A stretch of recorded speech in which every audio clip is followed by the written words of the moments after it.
2025-এর আমার ভিশন ডায়েরির অন্যতম ইচ্ছা ছিল বেনারসকে দেখা, আর গত 3 দিনে সেই ইচ্ছা আমি মন প্রাণ ভরে পূরণ করেছি। তবে আজ সময় এসেছে সেই মোহকে কাটিয়ে এক অন্য জায়গায় যাওয়ার। আজকে যাচ্ছি পৃথিবীর সব থেকে প্রাচীন মহাকাব্য রামায়ণের যে স্থানের উল্লেখ রয়েছে, এই ব্রহ্মাণ্ডের প্রতিপালক ভগবান বিষ্ণুর 7ম অবতার যেখানে জন্মগ্রহণ করেছেন, আর যাদের গল্প শুনে পড়ে বা দেখে শুধু আমরা নয়, আমাদের মা ঠাকুমা এবং তাদেরও পূর্বপুরুষরা বড় হয়েছেন। ভগবান রামচন্দ্রের পবিত্র জন্মভূমি অযোধ্যায় যাচ্ছি আমরা। না, কথাটা একটু ভুল হলো। প্রভুর ইচ্ছাতে তার এই পবিত্র জন্মভূমিতে যাওয়ার সৌভাগ্য তিনি আমাদের করে দিয়েছেন। তাই আজ তোমাদেরকে সঙ্গে নিয়ে ভারতবর্ষের অন্যতম একটি প্রাচীন শহর অযোধ্যাকে ঘুরে দেখব, উপলব্ধি করার চেষ্টা করব শহরের প্রতিটি কোণায় ভগবান রামচন্দ্রের উপস্থিতিকে। তো চলো দেরি না করে আজকের গল্প একেবারে শুরু থেকে শুরু করা যাক।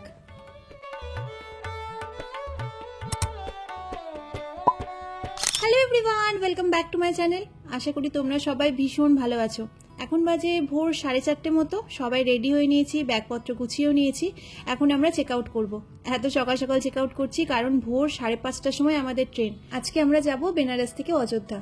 এখন ভোর 5টা বাজলে কি হবে দেখো, কত মানুষজন এখন রাস্তায় ঘোরাঘুরি করছে। আর এই রাস্তাগুলো তো তোমরা এতদিনে চিনেই গেছো। এই গত 3 দিনে এই রাস্তা দিয়ে যে কতবার যাতায়াত করেছি তার ঠিক নেই। তবে এতদিন পায়ে হেঁটে ঘুরেছি, তবে আজকে যাচ্ছি টোটো করে, কারণ 7টা থেকে শুরু হবে নো ভেহিকল জোন। আর এখন যেহেতু ভোর 5টা, সেজন্য আরামসে এখানে টোটো অটো সবে চলাচল করছে। এখন যাচ্ছি স্টেশনের দিকে, আর রাস্তায় যেহেতু খুব একটা জ্যাম বা ভিড়ভাড়টা নেই, সেজন্য মিনিট 10-15-এর মধ্যে আশা করছি পৌঁছে যাব। গত 3টে দিন বেনারসে একেবারে যেন 3টে সেকেন্ডের মতো কেটে গেল। আমি যা যা ভেবে, যা যা দেখে, যা যা প্ল্যান করে বেনারসে এসেছিলাম তার কোনোটাই হয়নি। যেমন গঙ্গা আরতি দেখবো বলে ভেবেছিলাম তেমনটা দেখতে পাইনি, আবার নৌকা করে গঙ্গাতে ঘুরতেও পারিনি, আবার বেনারসে বিখ্যাত যে সমস্ত খাবারগুলো টেস্ট করবো ভেবেছিলাম সেগুলো কোনো কিছুই হয়নি। তার বদলে গত 3টে দিনে আমি যা ঘুরেছি, দেখেছি, আনন্দ করেছি, উপভোগ করেছি, তার কাছে আমার এই ছোটখাটো প্ল্যানিং কিছুই না। আমাদের জীবনের সমস্তটা উপর থেকে ঠিক করে আসে। সেই জায়গায় দাঁড়িয়ে মহাদেবের নগরীতে আমি নিজের প্ল্যানিং মতো ঘুরবো, সেটা কখনো হয় নাকি? মহাদেব ঠিক যেমন ভাবে চেয়েছিলেন যে আমাকে তার নগরী উপভোগ করাবেন, আমি ঠিক তেমন ভাবেই করেছি, আর সেটা নিয়ে আমার কোনো আক্ষেপ নেই। আর এই গত 3টে দিনে শুধু আমি নয়, আমরা প্রত্যেকেই বেনারসকে এত ভালোবেসেছি যে এখানে আসার ইচ্ছা আরো প্রবল হয়ে উঠেছে। তাই পরের বার যখন আসবো এক অন্য রূপে, অন্যভাবে এই শহরকে অনুভব করব। এই 3টে দিনে যা পেলাম তা একেবারে মন প্রাণ ভুলে লুফে নিলাম, আর যা কিছু বাকি থাকলেও সেটা সযত্নে তুলে রাখলাম পরের বারের জন্য। দেখো, তোমাদের সাথে কথা বলতে বলতে আমরা স্টেশনে পৌঁছে গেছি। গত 3 দিন আগে যখন বেনারস নেমেছিলাম তখন তোমাদের সাথে সাথে আমি ওই স্টেশনকে দিনের বেলাতে দেখেছিলাম। তবে এই ভোরবেলা এত লাইট দিয়ে সাজানো স্টেশনটাকে কি অপূর্ব লাগছে, তাই না? চলে এসেছি আমরা স্টেশনের ভেতরে। এখন ওই 5:10-15 বাজে। 5:30টায় ট্রেন আসার কথা ঠিকই, তবে ট্রেন দেখছি ওই মিনিট 20 মতো লেট আছে। তাই যে প্ল্যাটফর্ম থেকে এখন ট্রেন দেবে সেই প্ল্যাটফর্মেই আমরা যাচ্ছি।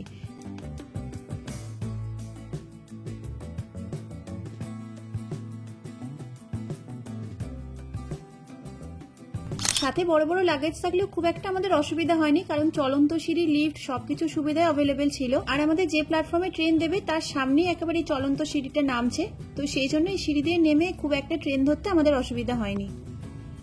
ট্রেন ঢুকতে যদিও এখনো 10-15 মিনিট বাকি, তবে তো জানো বাবারা যখন সাথে থাকে, হাতে সময় থাকলেও এমন হুটোপাটা করবে মনে হয় যেন পৃথিবীর সব থেকে লেট আমরাই করব আর আমাদেরকেই রেখে ট্রেন পালিয়ে যাবে। আর ওদিকে মায়ের কাণ্ড দেখো। ওপরের যে ওভারব্রিজটা রয়েছে ওখানে খানিকক্ষণ দাঁড়িয়ে মায়ের একটু চারিদিকটা দেখার ইচ্ছা ছিল, তবে ওই যে বাবা এমন হুটোপাটা করেছে যে সেখানে আর দাঁড়াতে দেয়নি। তাই মা আর এখন কারোর অপেক্ষা না করে একা একাই ছুট দিয়েছে ওভারব্রিজটা দেখবে বলে। আর মাকে একা ছুটতে দেখে বাবারও শান্তি নেই, আমাকেও পেছন পেছন পাঠিয়েছে মাকে ধরে আনার জন্য। তো যাই হোক, ওভারব্রিজে দাঁড়িয়ে মায়ের ভালো করে স্টেশন পরিদর্শন করা হয়ে গেছে। এখন আমরা চলে এসেছি আমাদের প্ল্যাটফর্মে, আর দেখতে দেখতে আমাদের ট্রেনও ঢুকে গেছে। ওই এখন 5:45 কি 6টা মতো বাজে। আমরা যাচ্ছি গঙ্গাসূত্র এক্সপ্রেস ধরে, আর ট্রেন মোটামুটি যদি ঠিকঠাক টাইমে থাকে তাহলে 10টা কি 10:30টার মধ্যে আমাদের অযোধ্যাতে নামিয়ে দেবে। আমাদের ট্রেনও ছেড়ে দিয়েছে, আর আমরা দুগ্গা দুগ্গা বলে মহাদেবের নগরী ছেড়ে এখন আমরা পাড়ি দিচ্ছি ভগবান রামচন্দ্র এবং হনুমানজির রাজ্যে। এখন ওই 6:10-15 বেজে গেলেও বাইরে এখনো আলো ফোটেনি, আর মা হোটেল থেকে একটু আদা দিয়ে লিকার চা করে এনেছিল। এখনই সবাই মিলে একটু লিকার চাটা খাই, কারণ সবারই বেশ ঘুম পেয়ে গেছে।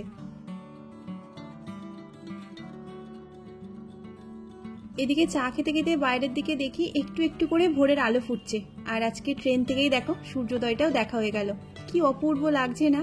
এমন একটা সূর্যোদয় দেখার ইচ্ছা আমার কত দিনের ছিল, আর আজকে দেখো কিভাবে সেটা পূরণ হয়ে গেল। আর ট্রেনে উঠে কম বেশি এখন প্রত্যেকেই আমরা একটু ঝিমাচ্ছি, সবারই মনে হচ্ছে এখন একটু ঘুমের দরকার। 7 জন্মে সকালে ওঠে না। বেনারস স্টেশন ছেড়ে ওই মিনিট 20-25 কি আধ ঘন্টা পরে ট্রেনটা এইখানে এসে দাঁড়ালো। এটা হল স্টেশন কিনা আমি জানি না, তবে চারিদিকটা ভীষণ সবুজ।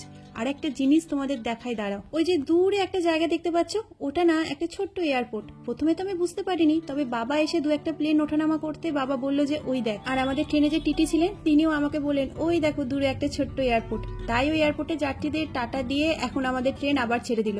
আর এই যে আমার পাশে একখানা ডাইনোসর বসে কেমন হাই তুলছে দেখেছো। আমাদের সাথে একই সাথে এই ছোট্ট পুতুলটাও যাচ্ছিল বেনারস থেকে অযোধ্যা। ও যে কি মিষ্টি আর কত যে কথা বলতে পারে তোমাদের কি বলবো। তবে ওরা ওই পাহাড়ি ভাষায় কথা বলছিল বলে কথা খুব একটা বুঝতে না পারলেও সারাটা রাস্তা ও কিন্তু একেবারে মাতিয়ে রেখেছিল আমাদেরকে। আর মা এদিকে মায়ের ঝুলি থেকে বের করেছে মুড়ি আর ভুজিয়া। আর আমি আর মা যে এই গোটা ট্রিপে কি পরিমাণ মুড়ি খেয়েছি তোমাদেরকে বলে বোঝাতে পারবো না। আর এই যে ইনি সকাল থেকে ঝিমোচ্ছিল, এখন 2-3 ঘন্টা ঘুমিয়ে একেবারে ফুল চার্জ হয়ে গেছে আর নেমেই শুরু করে দিয়েছে এর পাগলামো। অ্যাকচুয়ালি পাগলামো নয়, ওকে এনেইছি সবাইকে এন্টারটেইন করার জন্য। ও সেই কাজটাকে ভালো করে মন দিয়ে করছে। তোকে পাগল বলবে না, তুই এমনি পাগল। যে পাগল হয় তাকে আলাদা করে পাগল বলতে হয় না।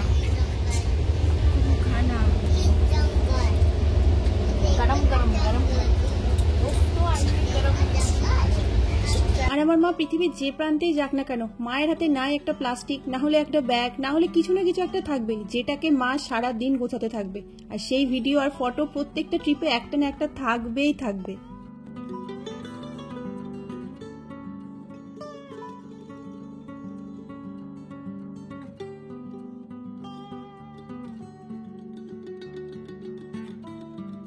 হোটেল থেকে বেরোনোর আগে মা যেমন একটু আদা চা বানিয়েছিল, তার সাথে একটু ম্যাগি করে এনেছিল, যাতে ট্রেনে উঠে আমাদের ওই খুচরো খাচরা খিদে পেলে খেতে পারি। মা যেখানেই যাক না কেন সাথে করে একখানা ছোট্ট ইলেকট্রিক কেটেলস আর টুকটাক শুকনো খাবার দাবার নাই।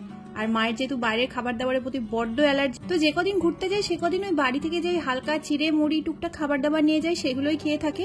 আর খুব একটা বিপদে না পড়লে বাইরের খাবার খায় না। তবে সেসব খাবার মা নামেই নিজের জন্য আনে, তার থেকে বেশিরভাগটা আমাদেরই পেটে চলে যায়। তো যাই হোক, সেই সমস্ত কিছু খেতে খেতে আমরা পৌঁছে গেলাম অযোধ্যা স্টেশনে। আমাদের ওই 10টা নাগাদ নামার কথা ছিল, তবে এখন বাজে 11টা কি 11:15 মতো। মোটামুটি 1-1.5 ঘন্টা মতো ট্রেন লেট আছে। ওই যে আমরা নেমে গেছি, ট্রেন এদিকে দাঁড়িয়ে আছে, আর ঠিক পাশেরই চলন্ত সিঁড়িটা দিয়ে ওপর দিকে এখন আমরা যাচ্ছি, ওখান থেকেই আমাদের এক্সিট গেট।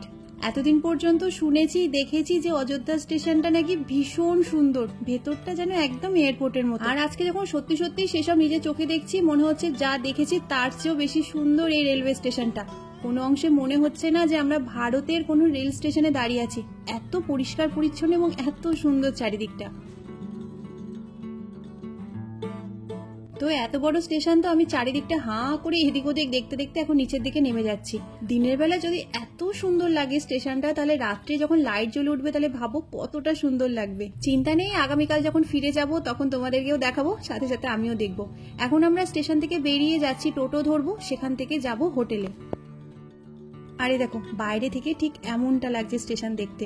আজকের ওয়েদারটাও দুর্দান্ত, হালকা হালকা হাওয়া দিচ্ছে আর মেঘলা আকাশ। স্টেশন থেকে রাম মন্দির খুব একটা দূরে নয়, ওই হাঁটা পথে মিনিট 5-7 মতো লাগে। তবে আমাদের সাথে প্রচুর লাগেজ ছিল আর হোটেলও যেহেতু বুক ছিল না, তো সেই জন্য আমরা একটা অটো করে নিয়েছি আর এখন যাচ্ছি আমরা ওই মন্দিরের দিকে।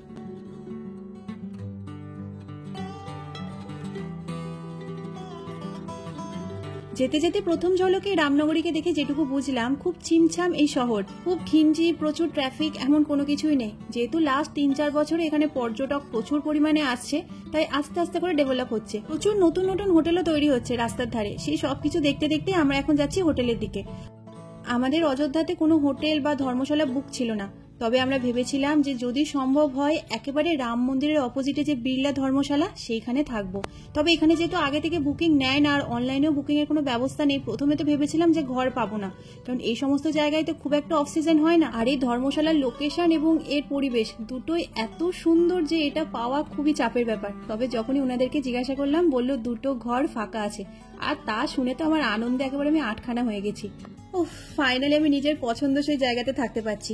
এই বিশাল বড় ঘরটা আমার আর বোনের, আর এর পাশেরটাই মায়ের আর বাবার। দাঁড়াও আগে তোমাদেরকে ভালো করে জায়গাটাকে একটু ঘুরে দেখাই। আমাদের যে রুম ছিল তার সামনেই এই ছোট্ট মতো ব্যালকনি, আর বাইরেটা দেখো কি দুর্দান্ত। আমার কাছে কোনো ভাষা নেই এই সৌন্দর্য প্রকাশ করার। তোমরা যারা অযোধ্যায় আসবে প্লিজ তোমাদেরকে আমি রিকোয়েস্ট করবো এখানে পারলে একবার থেকো, অসাধারণ লাগবে। মোটামুটি স্নান করে খাওয়া দাওয়া করে আমরা রেডি হয়ে গেছি।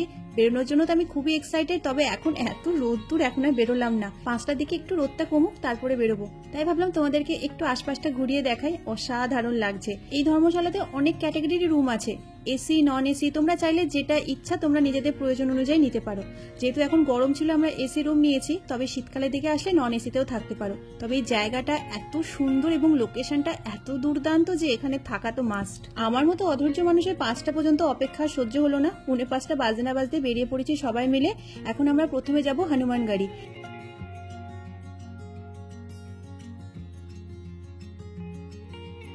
এই ধর্মশালাতেও যে ম্যানেজার ছিল ভীষণ ভালো ছিলেন উনি। ওই দাদা বললো যে আপনারা আগে আশপাশটা একটু ঘুরে আসুন, তারপরে এসে রাম মন্দির দর্শন করবেন। আর অযোধ্যায় একটা জিনিসই খুব ভালো জানো, হাঁটা পথে সমস্ত জায়গা, মানে রাম মন্দিরের আশেপাশে যে 2-3টে জায়গা দেখার আছে সেগুলো অবস্থিত, তাই খুব ইজিলি খুব তাড়াতাড়ি সবটা কভার করা যায়। তো আমরা প্রথমে যাচ্ছি হনুমানগাড়ি বা হনুমান মন্দির। শুনেছি নাকি অযোধ্যাতে এলে প্রথমে হনুমানগাড়িতে হনুমানজির অনুমতি নিয়ে তারপরে রাম মন্দিরে গিয়ে রামলালা দর্শন করতে হয়। আর যেহেতু সোমবার খুব একটা ভিড় ছিল না, তবে আজকে পুজো দেবো না, আগামীকাল মঙ্গলবার, সেই দিনকেই আমি পুজো দেবো সকালবেলা। সিঁড়ি দিয়ে বেশ খানিকটা ওপরে উঠে মন্দিরে পৌঁছাতে হয়। আর এইটা হচ্ছে হনুমানজির বিগ্রহ। এই মন্দির থেকে হনুমানজি তার প্রভু শ্রী রামচন্দ্র তথা গোটা অযোধ্যা শহরকে রক্ষা করছেন। এই পুরো মন্দিরটা দূর থেকে দেখলে একটা কেল্লার মতো লাগবে এবং ভেতরটা দেখতে এত সুন্দর। আর এই গোটা মন্দিরের দেওয়াল জুড়ে বজরং বাণ, হনুমান চালিসা ঠিক এইভাবে লেখা রয়েছে। অসাধারণ লাগছে চারিদিকটা।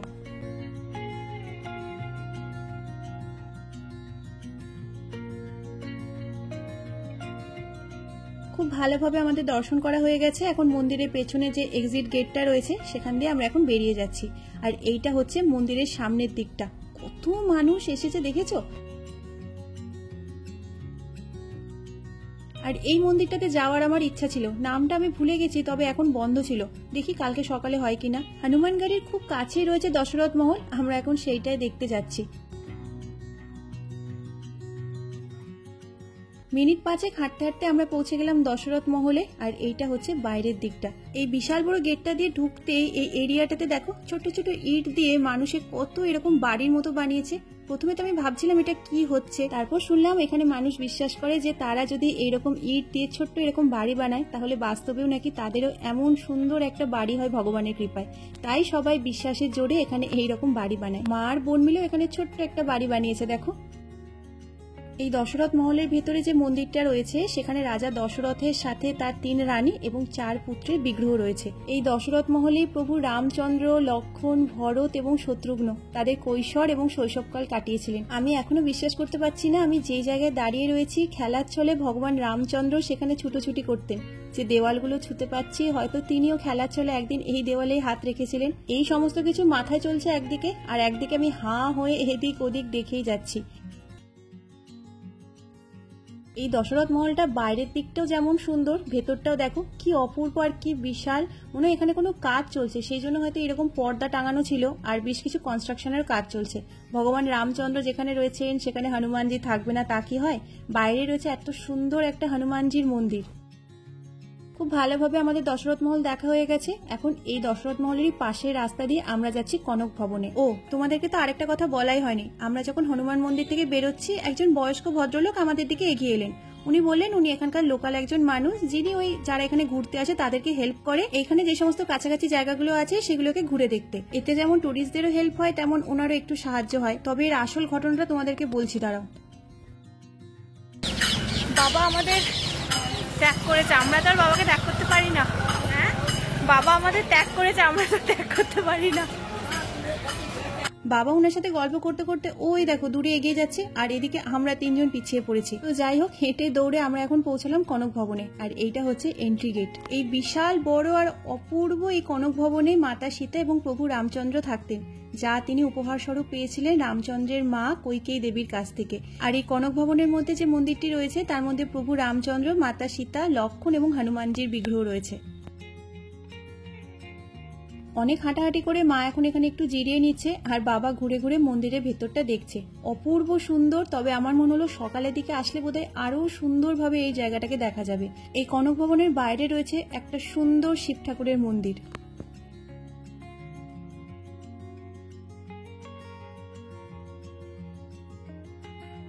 গোটা কনক ভবন জুড়ে এত অপূর্ব কাজ দেখে মনে হচ্ছে অযোধ্যার মধ্যে এক টুকরো রাজস্থানে হয়তো চলে এসেছি। এই জায়গাটা আমার এত ভালো লেগেছে, তবে এখন সন্ধে হয়ে গেছে, সকালবেলা জায়গাটাতে আসার একবার ইচ্ছা আছে, দেখি কালকে হয় কিনা।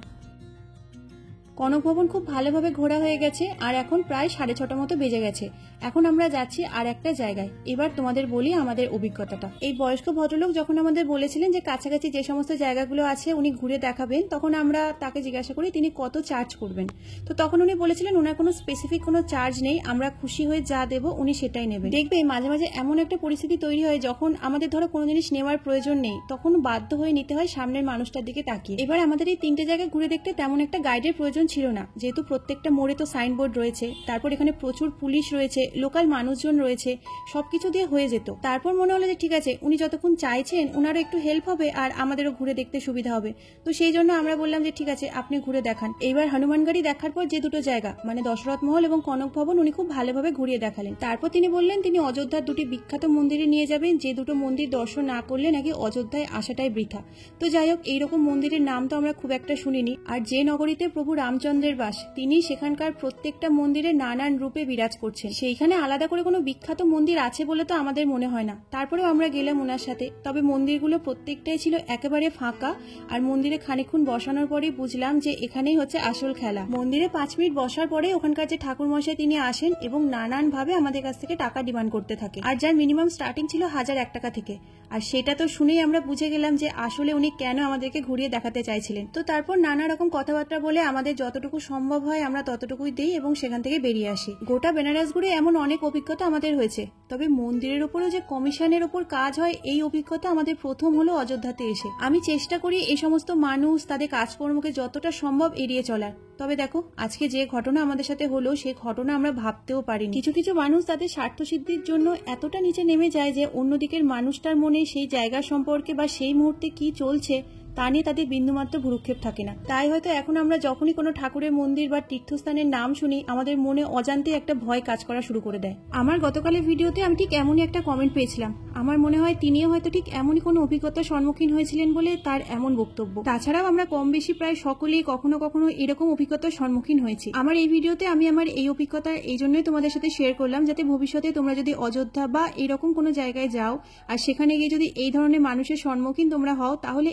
একটু ভেবে চিন্তে দেখে শুনে তোমরা এগোবে। আমি একদমই বলছি না যে প্রত্যেকটা মানুষ সমান। এই ট্রিপে আমরা এমন বহু মানুষকে পেয়েছি যারা সত্যি সত্যি আমাদের খুব সাহায্য করেছে জায়গাটা ভালো করে ঘুরে দেখতে। তবে হ্যাঁ, ওই যে কিছু সংখ্যক মানুষ রয়েছে তাদের জন্যই সবার নাম খারাপ হয়, তাই একটু সাবধানে এগিয়ে চলাটাই আমার মনে হয় ভালো। তো যাই হোক, অযোধ্যায় প্রথম দিনই এইরকম একটা অভিজ্ঞতার সম্মুখীন হয়ে সবার মনটা একটু খারাপ হলেও সবকিছু সাইড করে আমরা এখন যাচ্ছি সরায়ু ঘাটের দিকে। তবে সেখানকার অভিজ্ঞতা আর আজকে তোমাদের সাথে শেয়ার করলাম না, কারণ ভিডিওটা এমনি অনেকটা বড় হয়ে গেছে। বেনারসে যে গঙ্গা আরতি দেখা নিয়ে আমার মনে একটু আক্ষেপ ছিল, সেটা অনেকাংশে পূরণ হলো এই সরায়ু গঙ্গা আরতি দেখে। তো চলো সেই গল্প নিয়ে আসছি খুব তাড়াতাড়ি পরের একটা ভিডিওতে। যদি আমার ভিডিওটা তোমাদের ভালো লেগে থাকে প্লিজ আমার চ্যানেলের সাথে থেকো। দেখা হচ্ছে খুব তাড়াতাড়ি পরের ভিডিওতে। সবাই খুব ভালো থেকো, টাটা।